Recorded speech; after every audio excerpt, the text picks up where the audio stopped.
In today's video, I'm going to teach you how to clone BlueStacks. Create multiple instances. Cloning BlueStacks simply means creating another separate Android emulator window so you can run multiple games or accounts at the same time, without them interfering with each other. Start by opening BlueStacks 5 on your computer.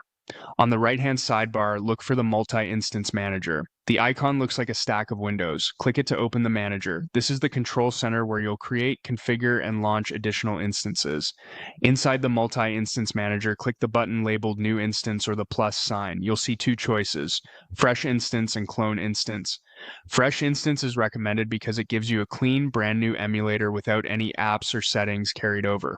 Clone Instance copies the setup of an existing instance, which can be handy if you want the exact same environment duplicated. Pick the option that best fits your use case. Next, choose the Android version you want the instance to run. You'll typically see options like Android 11 or Android 9. Select the version your game or app supports best. If you're unsure, newer titles often prefer Android 11, while some older apps might run more smoothly on Android 9.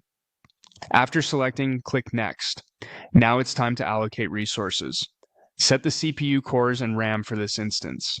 A good starting point is 2 CPU cores and 2 GB of RAM, especially if you plan to run multiple instances at once. Adjust based on your PC's capabilities. Leave enough resources for your operating system and other tasks, and remember that more instances mean you should be more conservative per instance. When your settings look right, click Create. You'll now see the new instance listed in the Multi-Instance Manager. To launch it, click the Start button and a separate BlueStacks window will open. Each instance runs independently, so you can place windows side by side and manage different games or accounts simultaneously for better multitasking. If your clone doesn't start, go back into the instance settings and increase the RAM allocation. If BlueStacks feels laggy after cloning, try running fewer instances at once or lower the CPU allocation per instance to free up system resources. And if you can't find the Multi-Instance Manager on the sidebar, update BlueStacks to the latest version and check again. That's all it takes to create multiple BlueStacks instances. Set them up thoughtfully, balance your system resources, and you'll enjoy smooth, efficient multitasking across your favorite apps and games.